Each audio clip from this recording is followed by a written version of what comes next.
Hi, this is 180 Degrees, a show about the changes we all need to make for a clean energy future. Brought to you by SEAI. Episode 1, Electric Cars. By 1884, Englishman Thomas Parker was a pretty good inventor, but he was worried about air pollution from coal and gas use. With that in mind, he had an idea that he reckoned would totally transform the way we travel.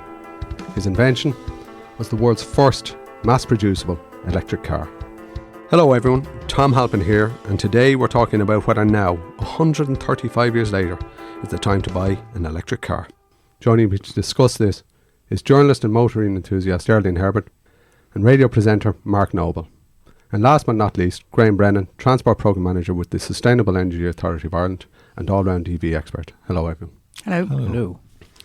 So Mark, I introduced you as radio presenter Mark Noble. Would Yes. you like to tell us a little bit more about your alter ego? Well, I suppose I do a radio show on F104 every morning, and my name on that would be Nobby. So I was a nickname born out of the Noble surname. So I have a car review channel on YouTube called Nobby on Cars. It's anytime we interview guests. We interviewed Noel Gallagher once, and he said, "You serious?" We were like, "Yeah." So you're Jim and Nobby. We were like, "Yeah." He says, "You two sound like two cartoon characters." And we're like, "Yeah, pretty much." So that's the real job. My love of cars has led me to do what I do with YouTube and sitting here today. So it's a passion which I think is hugely important to have in life to make it more interesting. Geraldine, tell us a little bit about how you got into cars and motoring. I've been a journalist for over 20 years, and I got into motoring in about 2001, just stumbled into it. So over the last, 18 years, I witnessed a lot of changes in motoring. I suppose my interest in motoring stems from growing up quite close to Mondello. So, you know, it's hard not, that kind of fosters a love, either a love or a hatred, I suppose, of cars. So that's my background. I'm about 18 years in motoring at this stage. Great stuff. So we're going to have a listen to an audio clip from the Energy Show, where we listened to some people talking about why they think EVs are for now or for the future. No, I think it's definitely worth buying. I think the incentives are still in place. They're still quite good. The charging network's improving. The ESB are obviously just announced that they're going to start charging this year, which will obviously help infrastructure. I think it's definitely the right time to go, yeah. I'd wait. We were going to buy one last year. The price was €38,000. So we bought a car for 20,000. The tax was minimal on the car we bought, and we found that we still had, we were concerned by the mileage you get on the battery itself. And we feel it's still in its infancy, and until there's more service where you can get service stations where you can actually generate or recharge, we're reluctant. That's where we're at the moment. Now is a good time to buy the electric car. Some of the ranges on the Kona over there is 400 kilometres. So, you know, if you're doing a round trip of 80 kilometres a day, you get 3 or 4 days without charging. So yeah, it is time is now, yeah. I would imagine wait, but the difficulty is if you live in a rural area, which I do, there isn't a huge amount of support for something like that. So if it goes wrong, you know, your local garage isn't actually going to be able to help you, and you can't call a neighbour to jumpstart you. So what do you do? But I do think perhaps hybrid would be an option, but I'd be afraid to go electric at the moment. So Mark, you actually visited the Energy Show and had a look at the cars that were around there, and you seem to be seriously considering buying one. What is it that's in your mind about whether to buy one now or hold on? I suppose there's many levels to it, depending how knowledgeable you are. First of all, we have to remember that for a lot of people, a car is just an expense in life that gets them to the shops, to the school, to the gym, wherever. And they don't really give it a huge amount of thought. For people like Geraldine, myself, cars are more than that. And like, you love them. And, you know, so you might know a little bit more about them. But like to really strip it back to the start, a lot of consumers who might even be thinking down the line of it, they don't even know the difference between a hybrid, a plug-in hybrid, or an electric vehicle. So I totally sympathise from someone who is that person. A car is just a car. Because I'd say their heads are spinning as to what is it? What do I plug it in? How many times can I charge it? There's so many questions. But I suppose, why should you buy a car now or not? It's a bit like if you compare it to property. There's plenty of reasons why you might say to somebody now, if they're a first-time buyer, don't buy a house. Wait and see what happens. There might be another crash, or you could be waiting forever. Mm-hmm. You know. So when do you invest? When do you... if people all sat around and watched Sony and people like that develop video recorders, no one would have ever bought one, and we wouldn't have DVD players today, you know. And even a DVD player now is a rarity in most people's homes because we stream. So it's just another piece of technology. Unfortunately, it's an expensive piece of technology. So, and again, when a huge, I'd argue probably more people care about what type of telly they have than car, which in my head is sad. And Graham, just to bring you in there, Mark makes a good point that we talk about hybrids, plug-in hybrids, PHEVs, BEVs. Can you just give us the ABC on that? What are the different types of electric cars that are available today? Yeah, well, I'd say starting at, if we like, the lower level, not to disparage it, but the hybrid electric vehicle, all of its energy comes from the petrol you put into it, right? So the battery that's there is either being charged by the engine or it's recovering energy in braking. So, but the car initially was pushed up there by the engine anyway, you know. So you can plug it in. Go next level up, make the battery of the HEV bigger, and now you can actually plug that battery in and take some of your energy from the network. And you can travel about 50, 60 kilometers electric on that. Whereas the hybrid, to go back, just really shuffles through the traffic. That's all it's really designed to do. The plug-in hybrid then gives you this 50, 60 kilometers fully electric. And then to go a stage further, you can ditch the petrol engine altogether and you go fully battery electric. In that case, you've got a much larger battery and you've got the full benefits. So we would see plug-in hybrids as being an interim step for people that are afraid of the full battery electric and they're afraid of the infrastructure and being stuck. That's a temporary solution, but we would say in the longer term it'll eventually get washed out by the full battery electric. Okay. And Geraldine, you are writing about cars all the time, and one of the points that comes up in the audio clip there and comes up to SEAI all the time is about the range and range anxiety. But let's forget about the anxiety bit for the moment. And I watch your tweets and you're commenting on the distance that the cars are going. Tell us a little bit about how the technology is moving forward and what you're seeing internationally. Yeah, in terms of range, I think that the range anxiety, if you speak to electric car owners, they actually talk about infrastructure anxiety. I think the range anxiety is gone from cars. When you have cars like the Hyundai Kona, the new e-Niro and e-Soul from Kia that do over 400 kilometres, the range really goes. Very few people in Ireland do anything more than 300 kilometres. I think the last census on travel, that was the actual average. Now, I know if you're in a rural area, it might be slightly higher. In an urban area, it might be slightly lower. But that's basically the average. So, like a vast majority of the electric cars in the market will cover that well. I think what the misnomer is really that people think, but what if I want to go to Cork, or what if I have to go to Donegal? These are trips they might make twice or three times in a year. They're really not trips that they should determine what they're going to buy on, but they do. So they panic on that basis. But really, as the infrastructure gets better, and I know there are huge problems with it at the moment, and we constantly hear about people arriving at charging points and they're either taken by cars that aren't electric. There are electric cars that have well and truly charged 3 hours before that and are still parked. There's issues like that need to be ironed out. We need a better infrastructure overall.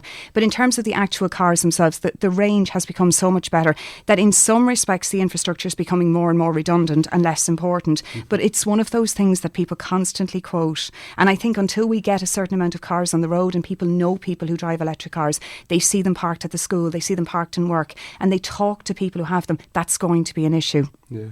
And I think Mondello might sound a little bit different when it's all electric. Yeah, exactly. I actually think, interesting enough, Mondello and places like that won't change in their sound because that is where people will go to enjoy fossil fuel cars in the future. I spoke to an automotive expert from BMW and he said, think of the horse and cart. Mm-hmm. Now what do people do with horses? For entertainment, for pleasure, to own horses.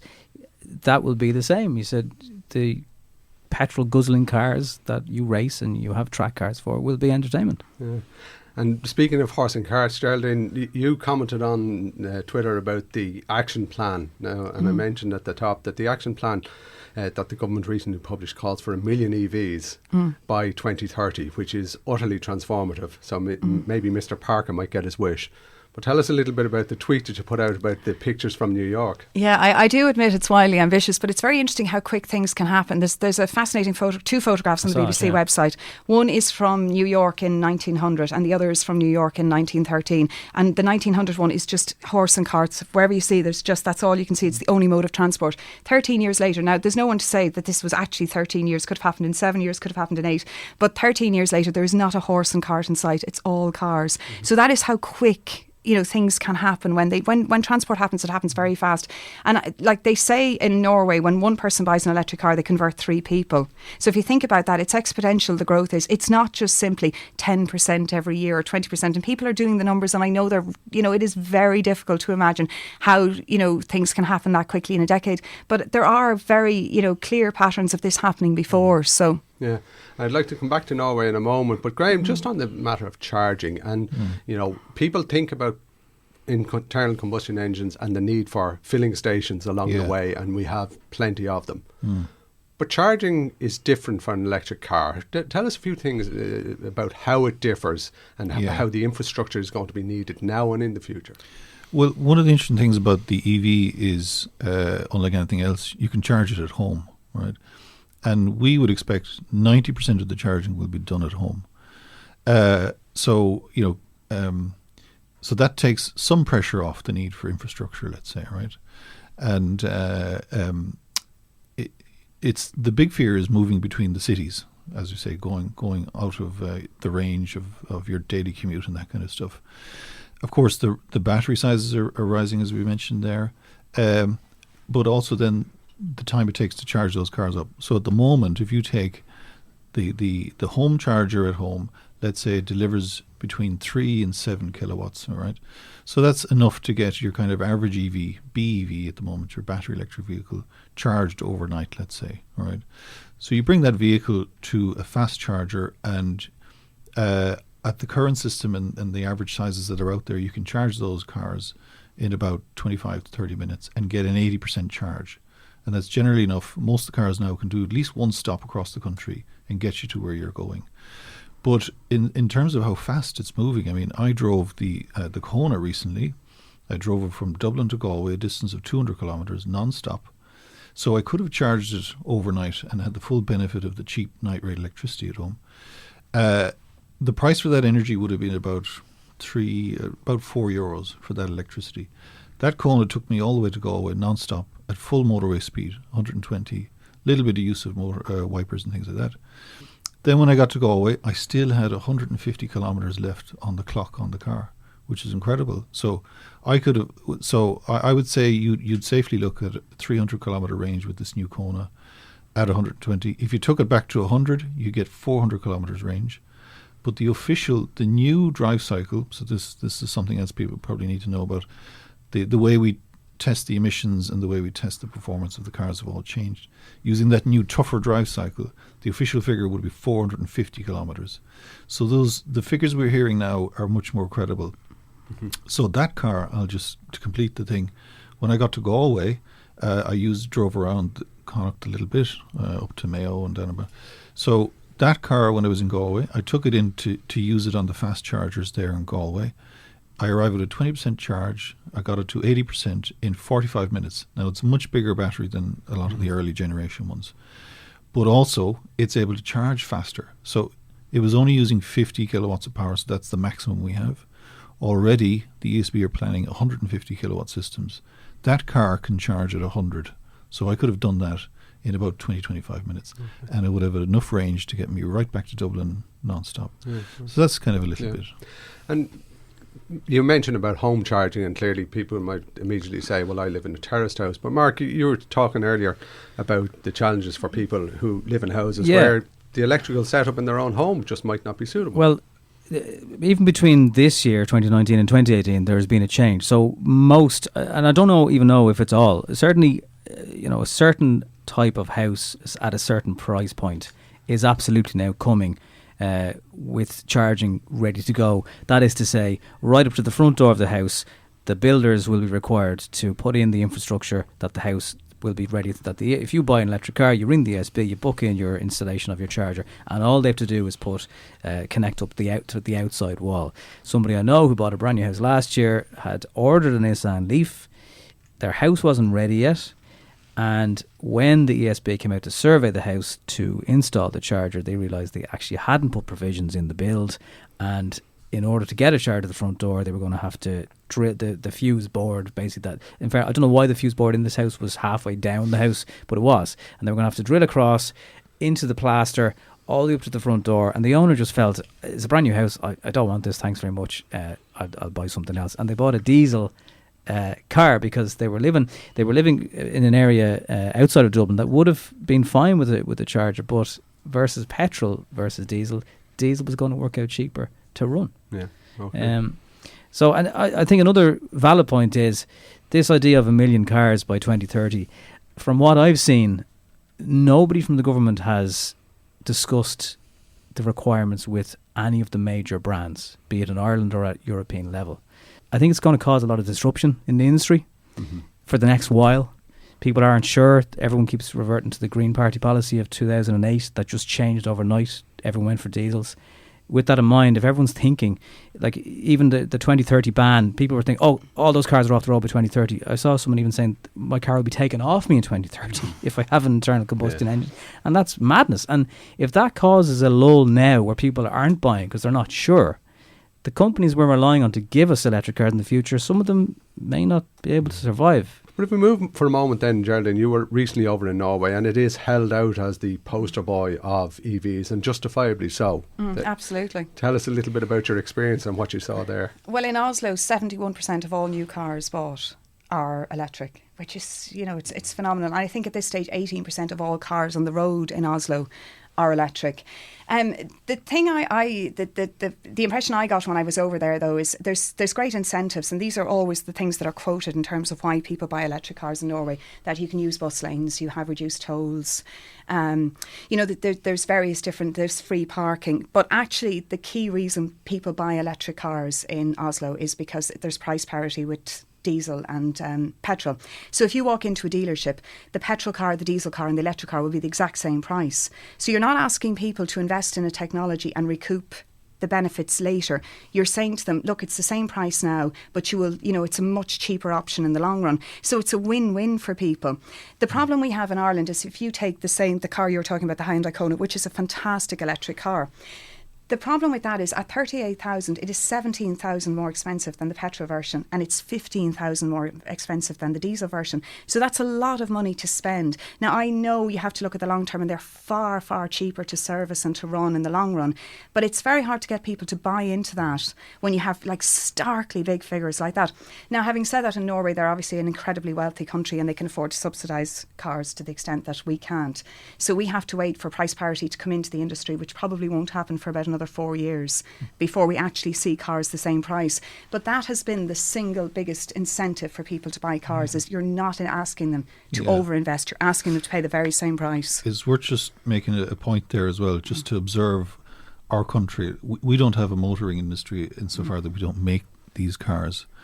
So generally you'll find countries that make cars have lower motor tax. They have lower taxation. You go to Norway, it's 50-60% of the price of the car is motor tax. Same in Denmark. So those countries said, well, we're not going subsidising other countries. So the point is, it gives us a lot of flexibility as a small country because we choose technology. We just take it. To be aggressive with one, say, well, we don't want that anymore coming into the country, without upsetting a car industry at home that make these cars. So it's one thing actually to our advantage. But the other reason why you're seeing price parity in Norway is because they have this massive car tax. And the consumer mightn't appreciate it, but we probably do have reasonable tax. They probably hate to hear that, but we probably have reasonable tax compared to a lot of these other smaller other European countries that have no car industry. I do disagree with that, however, because we have VRT. Yeah. If the government was serious about this, bearing in mind they're the ones getting fined for non-compliance with emissions and stuff, if they took away VRT on electric vehicles tomorrow, I guarantee you there'd be a bigger uptake. We're talking about 2%. There was figures released about new car sales this week by Dun Deal, but they were masked by hybrids and plug-in hybrids. It wasn't actually 1,600 a month. because when you strip away the hybrids and plug-in hybrids to true battery electric vehicles, the figure was much less. And it's like as if, and I get why the industry is trying to talk it up, absolutely. And the more it's talked up, the more people will feel they're being handheld through it. But the first thing, if they were really serious about it, they'd get rid of VRT. But you see, in that scenario, right, there's very little or no VRT on that Kona, for instance, right? So the government, the incentive they give is 5,000 from us and 5,000 relief on VRT.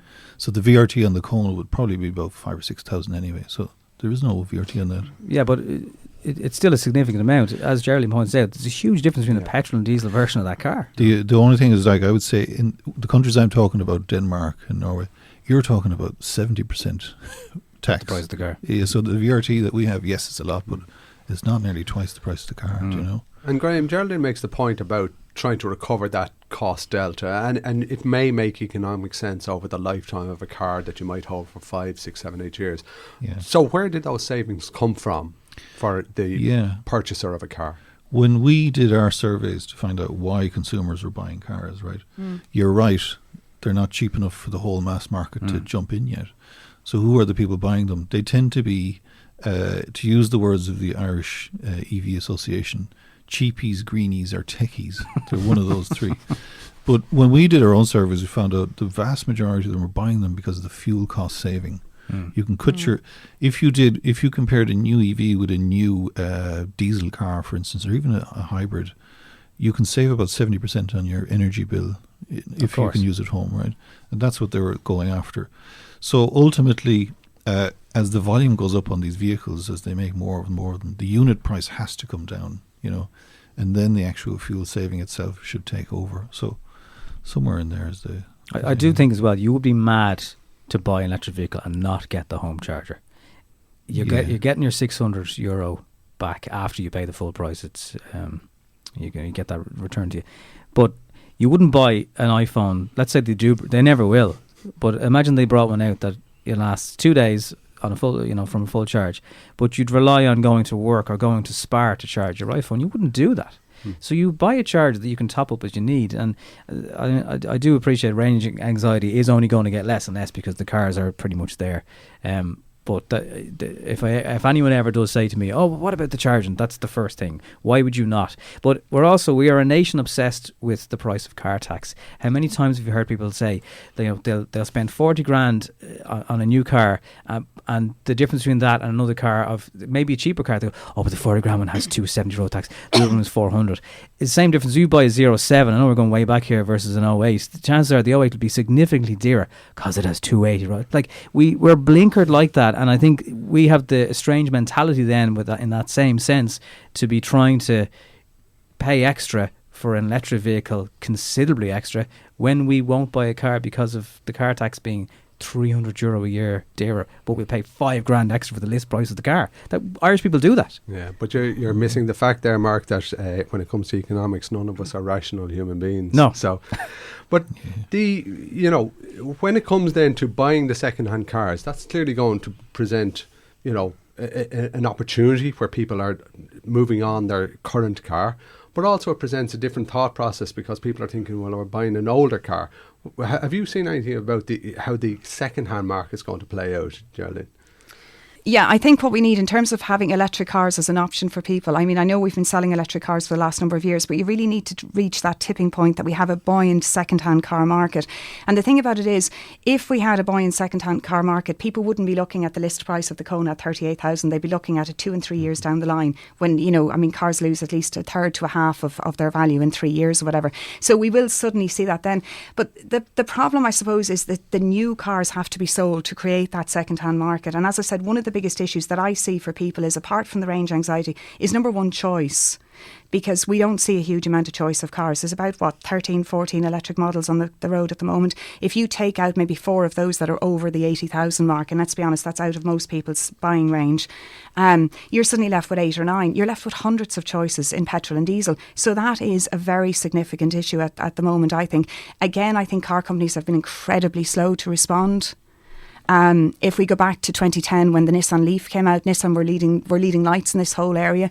Then Dieselgate happened in 2015, and all of a sudden car companies got caught out and thought, God, we really should take this electric car, things seriously. Now they're having to respond very rapidly, not to Irish decisions in 2030, but to EU emission standards, which are tightening from next year. So that's why we're going to see a whole host of small cars turning electric, because small cars are not going to survive if they don't go electric. So finally electric cars are going to become the mainstream in terms of car companies. But we still have car companies that do not have one electric car or even a plug-in hybrid in their range. So I think choice is an issue, and I think, as I said, car companies are a lot to blame for that. They just have been very slow. The CEO of BMW announced that he was leaving, or they announced he was leaving. I'm not sure. But reading between the lines, it seems that because of their lack of progress on electric vehicles. And if there's that much disruption in a car, like BMW's first problem was trying to get batteries. If a global brand as big as that can't get their head around it quick enough, I don't know how the rest of everyone else is meant to follow suit. And the other point that you touched on is Ireland is a very small part of all this. Yeah. We're kind of insignificant. Like, we're insignificant in the sense to brands. It's not really going to matter how many cars we sell. UK, absolutely, but not so much us. And Geraldine, when you travel to somewhere like the motor shows overseas, is there a lot more EVs available to other markets than are here? Because you say that we have a low volume available here, but it can't be just the incentives then that are available in Norway. Do they have better choice? Well, they have better choice for the simple reason the cars are cheaper. Because, for example, if you look, the Audi e-tron came into Ireland at the beginning of the year. It's 100,000 to buy. In Oslo, in a city where a small bottle of water will cost you €4, that's how expensive this city is, that car is €67,000. So all of a sudden you see they have greater choice, not because they have any different cars, but because the cars are priced at a different price band. So I'm not saying 67,000 is cheap, but 67,000 is more available to more people than 100,000. So suddenly Tesla was a breakthrough car, the Tesla Model S in Norway. It wasn't in Ireland because we don't have people who have 100,000 to spend, but they have lots of people who have 66,000 to spend. So it's not that they have different cars, but they're priced differently, so the choice is still better. So it does come down to choice, and it comes down to price. Graham, during that segment we were talking about batteries and how they're evolving. So I'd like to just touch on 2 points around the batteries. One, where you've older cars with less powerful batteries, do you think there's going to be possibilities emerging for those to be somehow retrofitted? And secondly, the elephant in the room is the consideration of the environmental considerations around batteries and the manufacturing of batteries. Do you want to touch on both of those, please? Yeah, we've seen some suppliers, some companies in Ireland try to get into that. Actually produce retrofit batteries, even to retrofit old cars and things too. But at the time when they were experimenting with it, the batteries were going to cost them €5,000 or €6,000. The old banger was, so. People were saying, well, why would I spend that? So I don't think that hasn't seemed to have evolved, that idea of retrofitting old cars, let's say, with batteries. The idea of replacing existing models out there, of course, the car companies don't necessarily want you doing that. They want you to buy a new one and pass that car on. So there doesn't seem to be a lot of appetite for that, even though in some cases the manufacturers have made the next version of the car using the same volume space where the other battery was. And it suggested that there was an intention there maybe to make it retrofittable. It wasn't really, it's just they didn't want to redesign the car, So, and of course the thing is just accelerating and evolving. And we would see at the moment there's about 40 factories that I can actually identify around the world which are busy pumping out battery cells or in production. They're about to be built. So there's an enormous investment around the world in this idea. And the way the batteries are made, basically you have a plate of copper, like a printing press almost. You have a roll of copper, you've got a roll of aluminium, and they paint on the electrodes, cut them and stick them together. So a lot of work is actually, that's starting to kind of mature as a method of making them. So whatever comes will have to kind of fit along those with the chemistry changing. So the preferred chemistry at the moment that they use is lithium, nickel and cobalt and manganese. So just to get a bit technical, that goes into the one half of the battery. That's painted onto these electrodes, if you like. So they do recognize that, and of course, the cheaper those processes get, the cheaper the batteries get, etc. And the thing about the electric vehicle is everything in it lends itself to automation. So the manufacture of the power electronics that drive the motors, the manufacture of the motor itself is actually highly automated. And you can see actually what's happening is that the likes of Volkswagen, they've built factories now in Germany dedicated that are only going to produce EVs, and they've made special deals with the union to actually reduce their workforce over the next 20 years because they don't need as many people to make these things. So that the trend is, but you're right, there is concerns around some of these metals that are used within the battery. Lithium is, there's plenty of lithium around. Most of it comes from South America, Australia and South Africa. So there's lots of it around. There's only about 2% of the weight of the battery is actually lithium. So there's only a small amount of lithium used in it. The one that's causing far more concern is cobalt. So they use about 8% of the weight of the battery is cobalt. And the problem with cobalt is that 60% of the world's supply comes from Congo. So at the moment, the long-term plan, all the manufacturers recognize this as being a problem. So the plan is to design the batteries out to get rid of the cobalt out of the batteries. They're also looking at using cheaper materials. So with less cobalt, they're going to use more nickel in the batteries.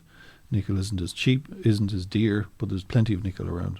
So there's an awful lot happening, and we are looking at something that's in an evolutionary phase. Okay. So we're coming close to the end now, so I'm going to go with the essential rapid fire round, and Graham, I'll exclude you from this because you'll have to give the answers that you have to give.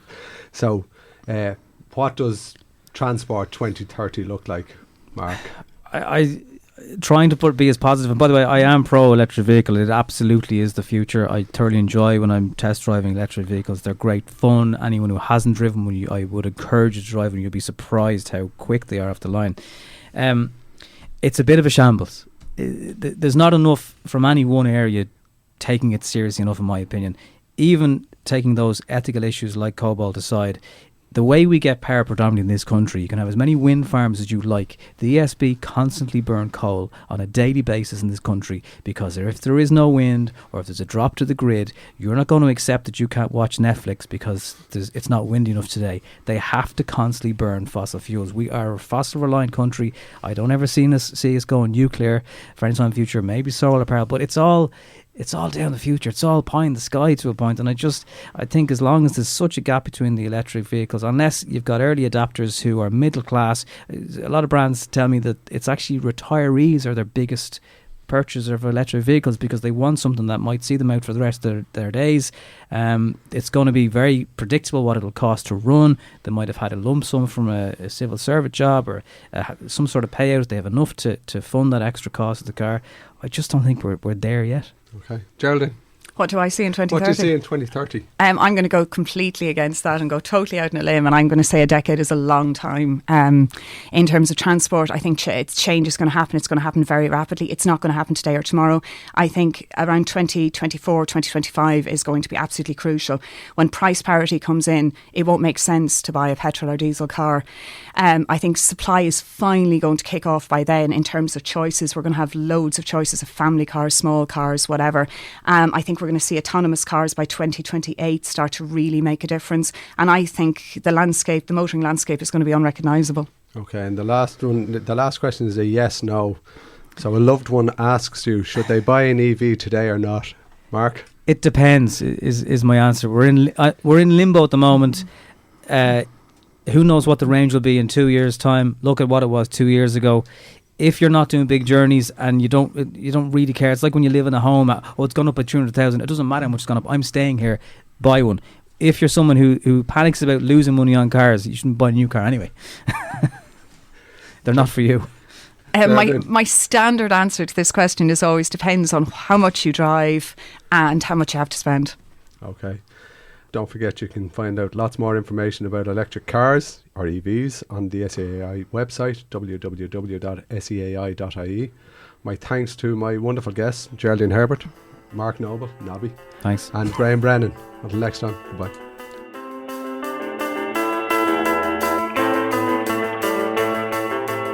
180 Degrees is brought to you by the Sustainable Energy Authority of Ireland. Join us next time when we'll be chatting sustainable homes with architect Dermot Bannon and guests Sinead Ryan, Kitty Holland and Jenny Power. Don't forget to subscribe to the show, and there's more at seai.ie/podcast. You can also follow us on Twitter and use the hashtag SEAI Podcast.